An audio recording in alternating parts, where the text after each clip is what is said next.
Morjesta! C6 Driftin korvetteja taas jatketaan tälläkin videolla. Nyt löydään toi akkusumppu viimein kasaan. Siihen tässä odotellaan vähän osia.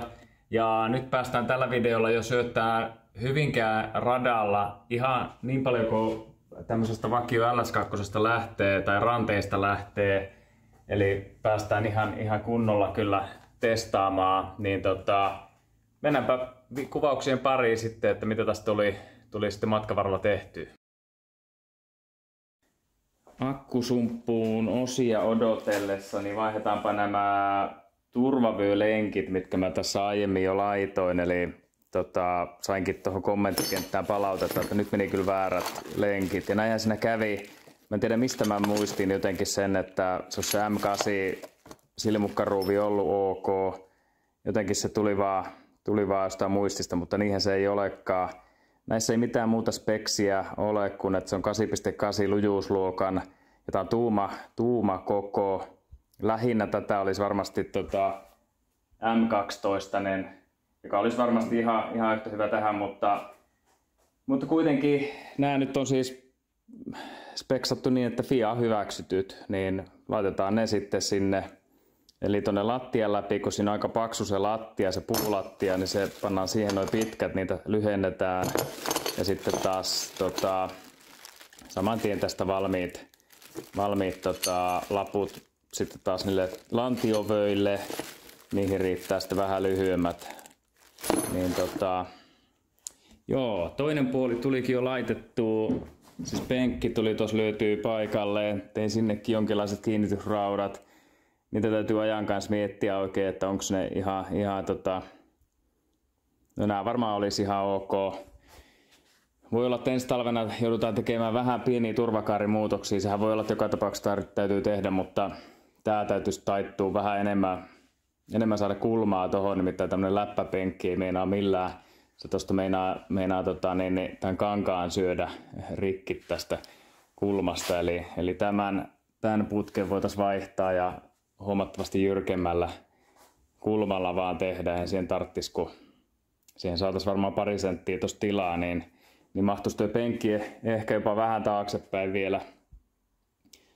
Joo, kyllä. Mitä muuta tuli tehtyä? Käsijarru. Vähän lyhensin sitä akselia siinä, niin se on nyt tuossa niin kuin ehkä vähän lähempänä ja mun mielestä noin ehkä parempi. Osia odotellessa täytyy ruveta laittelemaan tämmöistä tärkeää juttua kuin pyyhkijät kiinni tähän autoon. Tällä kesää on ollut niin sateiset kelit, että tää täytyy nyt jotenkin saada jo ainakin jossain välissä. Niin, no nyt olisi hyvä hetki ehkä laittaa ne, jos meinataan radalle mennä. Jos sattuisi radalla satamaan, niin olisi aika katastrofi, jos ei ole sitten pyyhkijöitä. Käytännössä ei voi kyllä silloin ajaa. Miten se nyt menisi? Ja no sitä kytkentää tässä mä oon yrittänyt selvittää. Miten se nyt menee tossa, eli musta maa, toi purple, nopea, vihreä, hidas ja sitten nämä keltaiset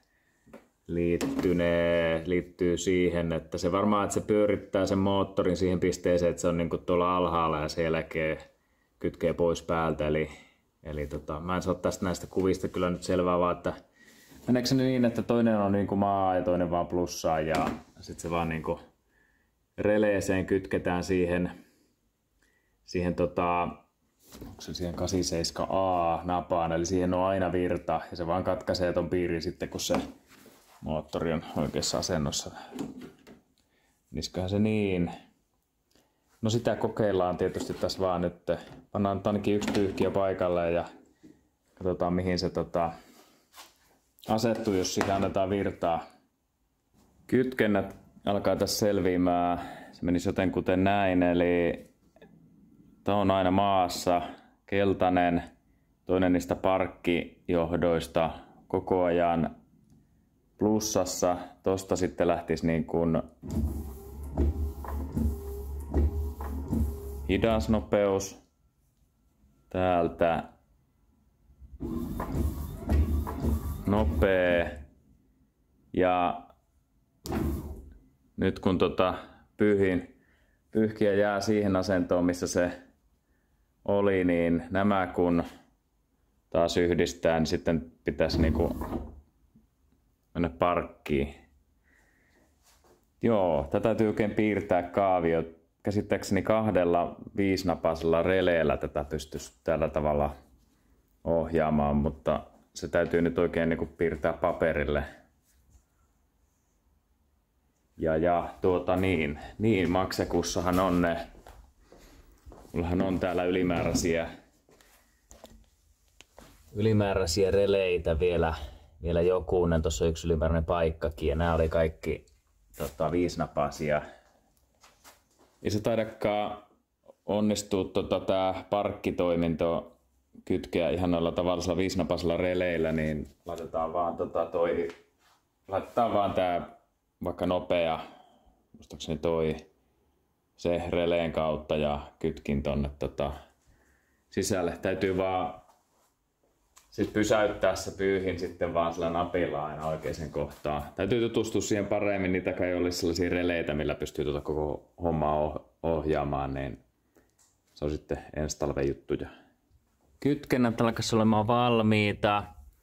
Siinähän täytyy Maxekussa, kun on nämä 5 releet paikkaa, niin näitä jos käyttää, niin vaihtaa tämä kytkentä 8685, eli Maxeku kun käyttää näitä sillä tavalla, että se tykkää, siinä tulee jatkuva virta ja se tykkää maadottaa silloin kun se haluaa, että rele toimii, kun taas nämä toiset ylemmät releet on eri tavalla kytketty, eli sinne syötetään virtaa silloin kun halutaan, että toimii, toinen pää menee maahan.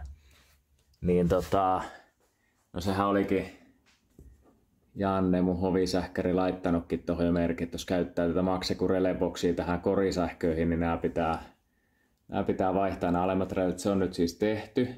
Vähän niin kuin muistin vuoksi merkkasinkin, miten mä sen tein.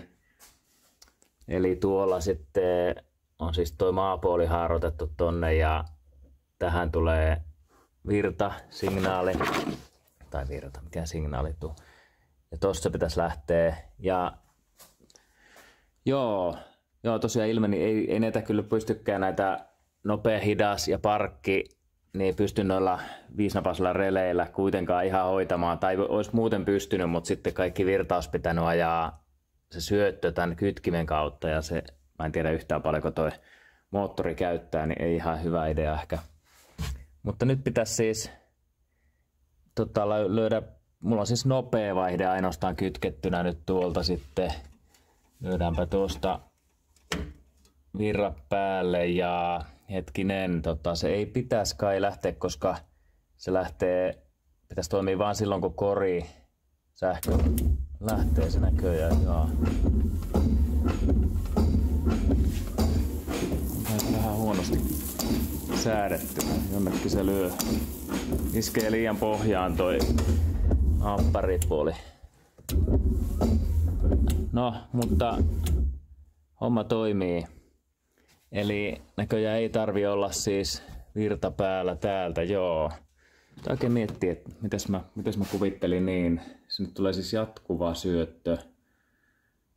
No ei sillä oikeastaan väliä. Ei sillä nyt ehkä väliä. Jotenkin ajattelin, että se toimisi vaan silloin, jos on kytkettynä siis autoonkin virta. Se pitää vielä miettiä, onko se parempi niin.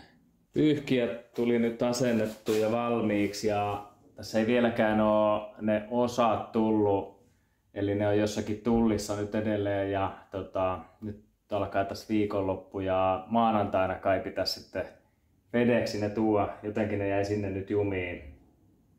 Ei päästä ihan kaikkea tekemään loppuun ton akkusumpun kanssa. Mutta on tässä kaikkea muutakin hommaa. Niin nyt, no mä löysin netistä tällaisen nyt kätevämmän tavan tätä kasteria alkaa mittailemaan. Eli näiden levyjen kanssa kun mittaa, että pyörät käännettynä 20 astetta näin. Sitten mitataan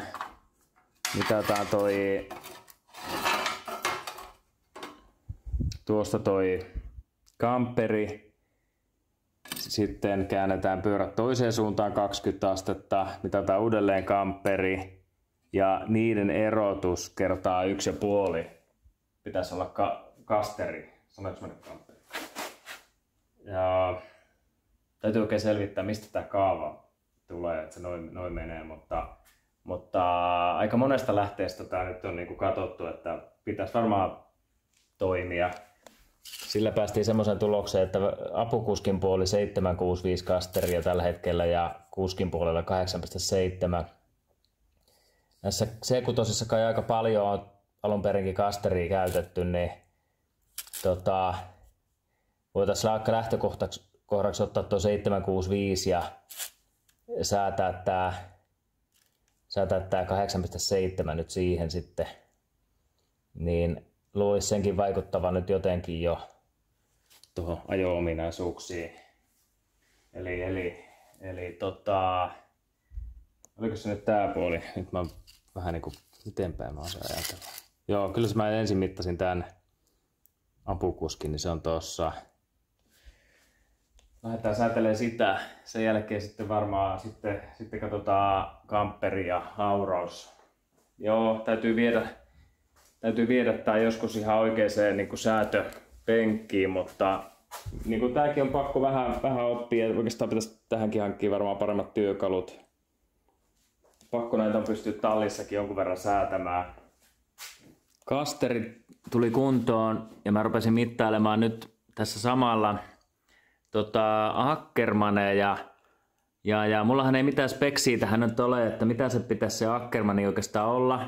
Mulla ei mitään muuta ole kuin toi Denofan videon pätkä, missä se tuossa selittää vähän, että mitä kaikkea, mikä vaikuttaa mihinkin. Ja mittasin se Ackermanin, kun mä oon katsonut sitä ihan silmällä, että se on aika outo, että siinä on niinku todella paljon tämmöistä positiivista Ackermania. Eli nyt se on niinku käännetty.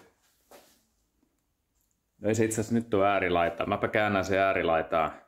Joo, eli oli se sittenkin äärilaidassa ja siis tässä videossa sanotaan, että katuautossa voisi olla vaikka reilu 10% positiivista Ackermania ja sitten drifting-autossa 5-8% positiivista. Ja nyt tätä videoa tehdessä mä sitä mittasin tuossa ja laskin, että se on joku 22%, mikä on niinku kuulostaa jo järjettömältä. Ja nyt oikeastaan nyt kun mä rupesin tässä katsoa näitä kulmia, niin se itse asiassa onkin niinku negatiivista Ackermania, eli päinvastoin mitä pitäisi olla. Eli jos tämä on niinku edellä menevä rengas, miksi sitä nyt sanotaan liidirengas ja näin, niin tämä on taas kääntyneenä enemmän, jolloin mun käsittääkseni se on negatiivista Ackermania. Eli aika järjetön toi koko geometria nyt tuossa ohjauksessa, eli tässä on niinku tosi pahasti nyt jotain pielessä. Niin oikeastaan mulle ainoa, mikä tässä nyt tulee heti mieleen, että tää on, varmaan asennettiin tää nyt kuitenkin väärinpäin. Eli kääntämällä tää palikka tonne toiselle puolelle, niin se lisääntyisi just varmaan, se muuttuu se Ackermani tossa. Ja tässä on muutenkin vähän outo tää koko paketti, eli tää on aivan ääripohjaan nyt ruuvattu, niin silloin niin kuin nippanappa saa sen aurausharituksen niin kohdalleen. Eli sekin on jo vähän outo tossa. Oikeastaan mitään muuta mä en keksi. Mullahan on kyllä niin näihin Ackermanin säätöihin näitä paloja, mikä muuttaa sitä jonkin verran. Mutta tuskin se noin paljon muuttaa sitä asiaa. Eli tää täytyy olla kyllä nyt semmoinen homma, että se kuuluukin olla toisinpäin. Jotenkin niin kuin nyt näin. Sen tosta tulkitsen. Mutta joo, siis aivan tosi oikeastaan ehkä hyväkin juttu, että löytyy jotain näin selkeää tästä, koska siitä mun ajamisesta ei oikein tahtonut tulla mitään, niin kuin sitten viimeisiltä videolta ehkä näitte, niin tässä nyt voisi olla ainakin jonkunlainen selitys siihen, että minkä takia sitten ei sitten ehkä tullut mitään. Mielestäni ainakin niin kuin edellisenä kesänä jo vähän paremmin se alkoi sujumaan kuin mitä tällä pääsi liikkeelle, niin no ei siinä. Otetaan toi, ei tossa mitään ole mitään ihmeempää tapahtunut, niin otetaan tuo ylös ja testataan, meneekö se toisinpäin.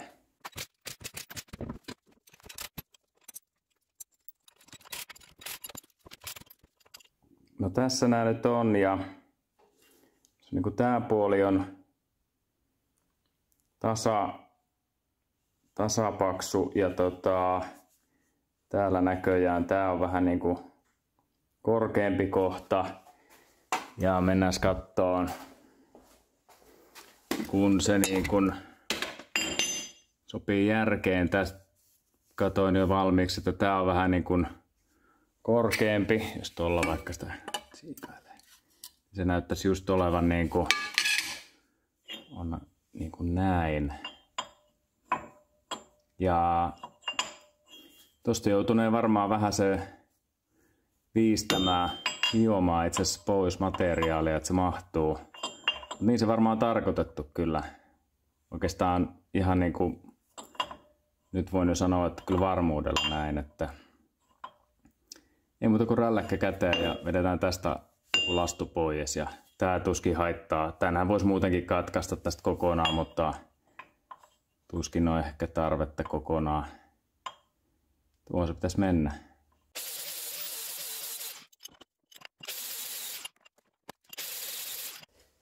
No nyt homma näyttääkin paljon loogisemmalta, eli nämäkin uppoo sopivasti nämä kuusiokoloruuvit tänne koloihinsa, eikä enää osu siihen jouseen, mitä ne tuossa teki. Joo, jännä juttu, että tuli laitettua toi väärinpäin. Muistan sitä kyllä porukalla oikein mietittiin, että eihän se nyt väärin mene, ja näköjään se pystyy asentamaan sitten väärinkin. Mut joo, nyt sitten nämä Ackermanin säätöpalat, nämä oli siellä paikallaan, no niin kuin joku äärilaita. Niin montako tässä ei nyt ole, toinen tulee toiselle puolelle, eli periaatteessa kaksi vaihtoehtoa.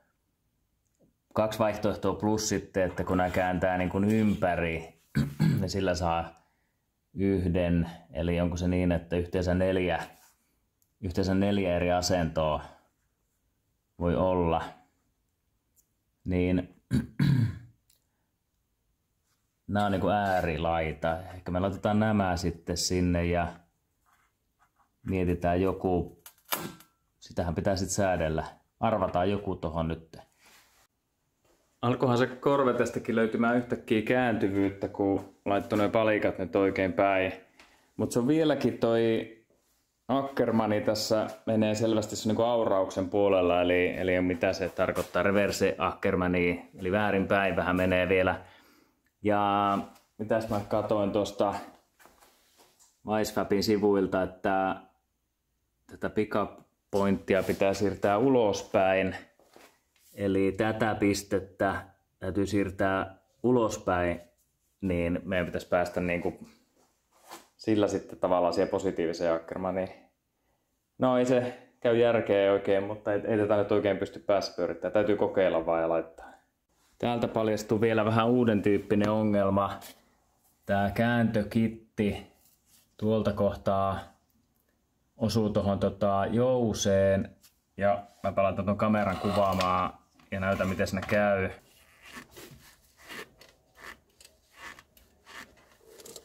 Eli se painaa koko koilia tuossa aika voimakkaasti. Ja mä luulen, että se tulee rikkomaan kyllä tämän tolpan.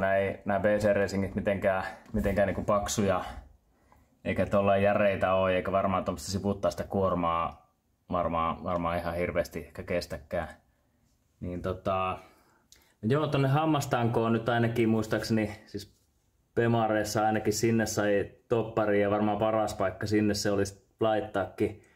Mulla ei nyt missään tapauksessa ole vaan mitään osia sinne tehdä, niin en mä tiedä, tekis mieli yrittää tähän jotakin fyysistä säädettävää stopparia viritellä. Tänne puolelle ehkä ei, mutta jos tekis molemmille puolille, no joo, tosta ei nyt näe mitään. Mutta joo, pitää nyt kehitellä. Joku stoppari tohon täytyy kyllä laittaa, muuten tästä käy ehkä huonosti näiden kanssa. Sitten toisaalta tänne hammastangon päähän oikeastaan. Täällä on tällainen muoviholkki, mikä tuonne päätyyn sitten stoppaa. Niin tähän väliin voisi tietenkin vaikka, jos ei valmiina löydy jotain prikkaa tai jotakin sovitetta, niin tekee vaikka rosterilevystä sitten. Niin, ehkä kuitenkin paras. Tämmöisiä nailon prikkoja ne näkyy myyvän USAssa noihin, eli noin napsautettaisiin siihen tankoon, mutta niiden saaminen nyt kestää tänään väliin kauan, niin mustahan löytyy ihan lähimotonetista löytyy tämmöistä nailon tankoa, joka on ulkohalkaisia just oikein, niin yritetäänpä tästä kopioida nyt sitten tällaisia prikkoja.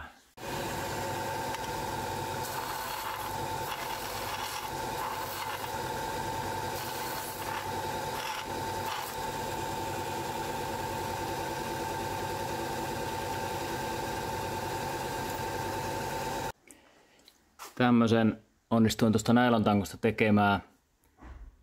Sitten siihen joku tollanen, olisiko 10 millin reikä tonne kehälle. Olisiko se nyt suurin piirtein samannäköinen kuin siinä kuvassa. Ajattelin, että mä sen tohon väliin. Meneekö se?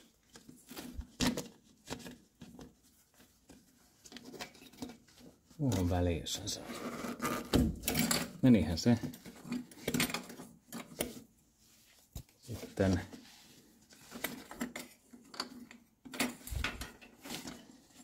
tarkoitus jäädä tämän alle. Se pitäisi sitä paikallaan. Onkohan liian tiukka? Taitaa olla liian tiukka vielä tolle, eli vähän pitänee siitä hioa. Toi ei tule tarpeeksi tuolta nyt. Mutta joo, eli tän holkin, mikä täällä muutenkin on, niin alle. En mä sitä nyt mitannut ollenkaan, että riittääkö tää rajoitus tässä, mutta mä teen näitä holkkeja lisää sitten tai eri paksuisia, jos toi ei riitä. No niin, tää jäisi sinne sisälle, tonne väliin. Se kai sillä pysyisikin ihan hyvin. Näin. Eihän tässä mitään rahallisesti kyllä säästänyt, oli niin halpoja osia, mutta aikaa nyt ainakin. No niin, sehän onnistui. Eli nyt on laidassa ja siellä on tilaa ehkä enemmän kuin tarpeeksikin. Vähän ohuempikin olisi riittänyt, mutta mennään nyt tällä toistaiseksi. No niin, nyt päästäisiin ehkä jatkamaan tätä akkusumppuhommaa. Eli tämän tilasin alun perin. Tämähän ei sinne nyt sopinut, enkä saanut sitä hitsattuukaan kuntoon. Tilasin uuden. Ja vaikka Amerikassa kaikki nyt onkin vähän isompaa, mutta siinä tuli semmonen moka kiireessä tilatessa, niin tämähän on johonkin kierteet kyllä mätsää, mutta tää on johonkin 60-luvun V8-moottoriin sopiva, eikä missään tapauksessa edes mene tonne öljypohjan kanssa. Niin eihän tässä mulla voi joku aikaa, niin kolmas kerta todensana, eli kolmas osa samasta paikasta, ja kyllä tääkin näyttää vähän isolta, mutta nyt tän on niinku, tää on kyllä nyt pakko sopia. Tän kesän ajot on nyt tästä kiinni. Ja näyttää hyvältä. Mä katsoin kaikki tiivisten nämä koot ja toi kierteen koko on tärkeä. Se on se 13-16, mikä on vähän harvinaisempi. Vissiin M20 on Corvettekin siirtynyt, mutta tässä mallissa se nyt on vielä toi. Mutta muuten tää on siis ihan Canton Racingin, joka on siis myös se akkusumpun niin kuin aikanaan kehittänyt, niin nämä pitäisi olla ihan laatukamaa kyllä. Niin tällä lähdetään liikkeelle. Mennään kattoo, sopiiko se paikalleen.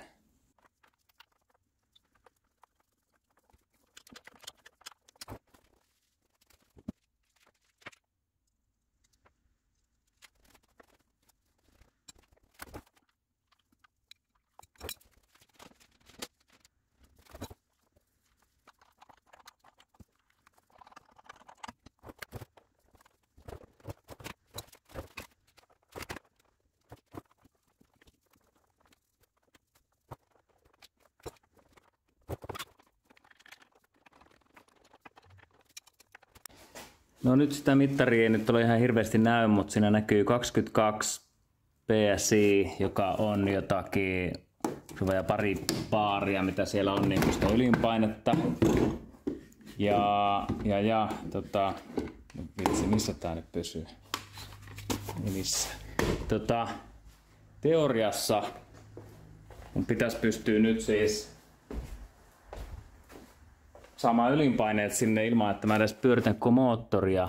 Mä en vaan muista, että oliko se niin, että toimiks tämä mulla nyt, miten mä sen kytkin, laitoinko mä niin, että vaanko virta on päällä.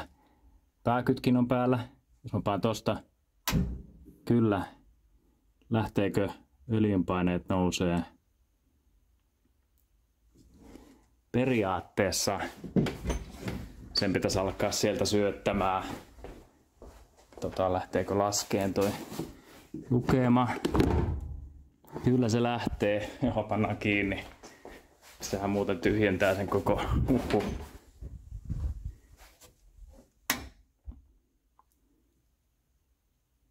Kytkätään pois. Sitten laitetaan toi makseku kiinni. Ei vuoda mistään. Aika paljon se kerkes taas imaseen tosta öljyä. Pitää laittaa se nyt sitten, jos me käynnistetään ja se heti imee sen öljy jonnekin muualle kiertoon, niin se ei ole hyvä. Laitetaan vähän lisää taas. Sitten poistetaan vaan noi Disable Fuel, Disable Ignition ja tuolla perusteella voitaisiin lyödä käyntiin se. Täytyy seurata tuota öljynpainetta nyt.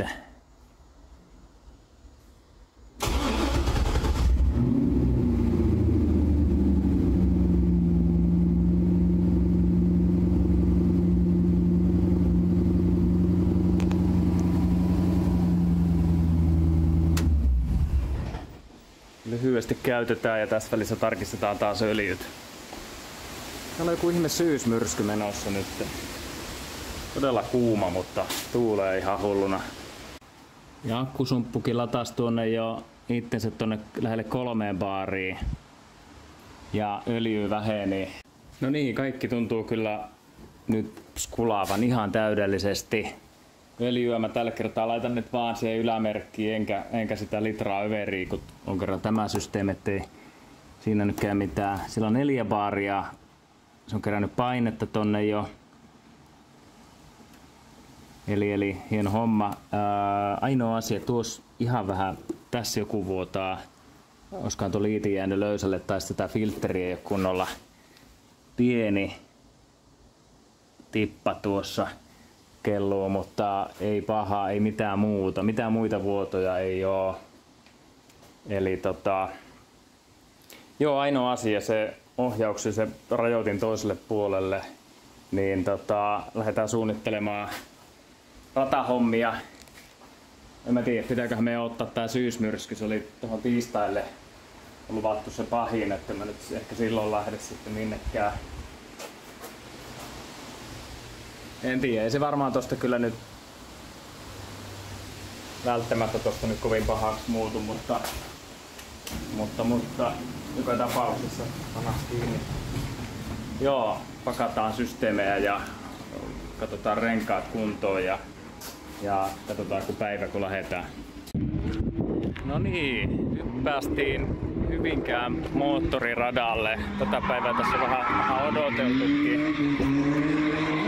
Ratamaksut hoidettu. Toivottavasti muuten nämä äänet kuuluu edes yhtään, kun mulla ei nyt vieläkään ole sitä mikrofonia. Toivotaan, että auto pelaa. Ja sinänsä odotukset on niinku aika kovat, kun saatiin tuossa sain korjattua. Ohjauksessahan sillä oli osat vähän väärinpäin ja takarenkaat haritti ja nyt meillä pitäisi olla öljynpaineongelmiakin ratkaistu siitä, niin lähdetään testailemaan. Ainakin in-car-rekan kuvaa pitäisi tulla tuossa aika paljon nyt otettua, niin katsotaan mitä se näyttää. Täällä on tuttu kaveri. Saatiin onneksi vähän apuja tänne. On muutama viestä heitettynä ja hei, muistahan laittaa nää. Joo, mä laitoin sieltä, otin pois sen toi. Joo, hyvä. Vähän alkaa sujumaan. Ja yhdet renkaat on ajettu, aika hyvin kestää renkaatkin ja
No niin.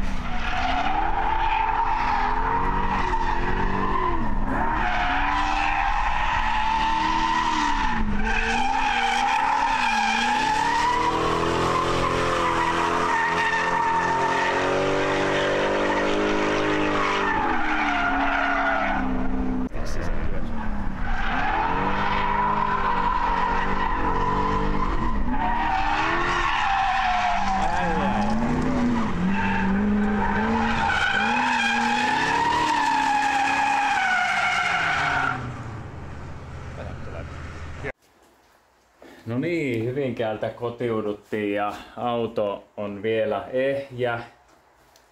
Onhan se aika armoton rata se Hyvinkää kyllä, että nopeudet on kovat ja helposti siellä putoaa pyörä radalta ja kaikenlaista pientä, ei nyt mitään vakavempaa pölyä todella paljon. Toivottavasti varmaan pestä ihan jollakin painepesurilla, eli siinä tuli muutama kunnon semmonen 360 sinne hiekalle, niin varmaan siitä. Ja sitten no onneksi on kynnykset ehjänä, kun pudottaa sillä pyörä, niin kyllähän se raapasee aika huolella tonne kynnykseen sitten se radanreuna.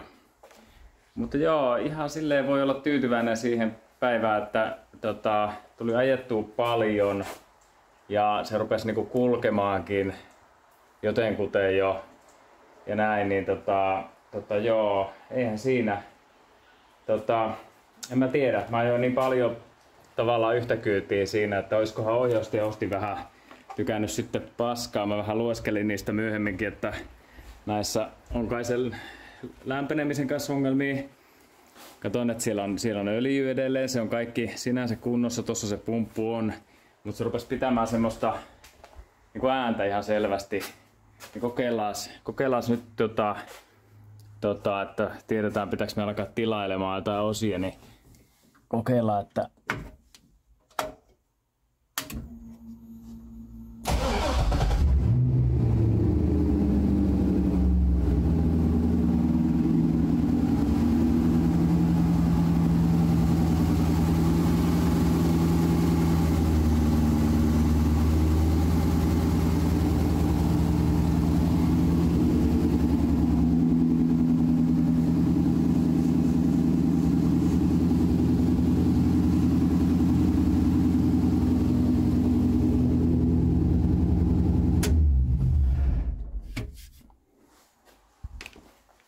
aika ihmeellistä. Nyt ei kuulu yhtään mitään ääntä siitä. Se piti semmoista kunnon sirinää jo. Ja niin. Voihan se olla, että me kokeillaan vaan oikeastaan vaihtaa öljyt siihen sitten. Ja tällaista muistaakseni ne oli suositellut tätä D4 ATF näihin, niin pannaan se sinne. Ja katsotaan vielä, jonkunlainen kuuleri tuolla ohjausteostimella pitäisi täällä jossakin olla niin kuin ihan originaalinakin, mutta se voisi olla sitten seuraava juttu, mikä pitää varmaan vaihtaa johonkin tehokkaampaan. En mä tiedä, mä ajoin putkeen helposti niin kuin 10 vetoa, kun renkaat tuntui kestävää. No sattuneesta syystä varmaan ei pyöränopeus ole niin mieletön siellä, eikä muutenkaan tulee aina se jäähytyskierros siinä tavallaan välissä, niin renkaat kesti ihan todella hyvin sitten. Niin, en tiedä. No, mutta tehostaja ei saanut niinku yhtään jäähtyä välissä. En mä tiedä jäähtyiskökään se ihan kovin paljon, se on aika turhaa semmonen niinku varikolla odottelu, ei noi systeemit siinä kerkeä paljon jäähtymään muutenkaan. Mutta joo, ei nyt lähdetä vielä siis tilaamaan ohjaustehostinta sentään.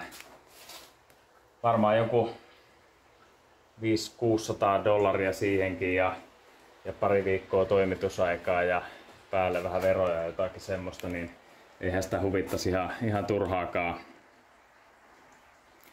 Okei, no joo, annetaan se nyt ihan hetki olla nyt vielä tuossa kyytissä ja täytyy pihalle saada ihan vähäksi aikaa tuohon tilaa, niin saa nyt ottaa tässä. Sellainen olisi video tällä kertaa. Tykkää jos tykkäsit ja tilaa kanava jos haluat. ensi kerralla ajetaan todennäköisemmin samalla radalla, kehitetään vähän autoa eteenpäin ja ennen kaikkea ajotaitoja. Ja kiitos katselusta, palataan asiaan ensi kerralla.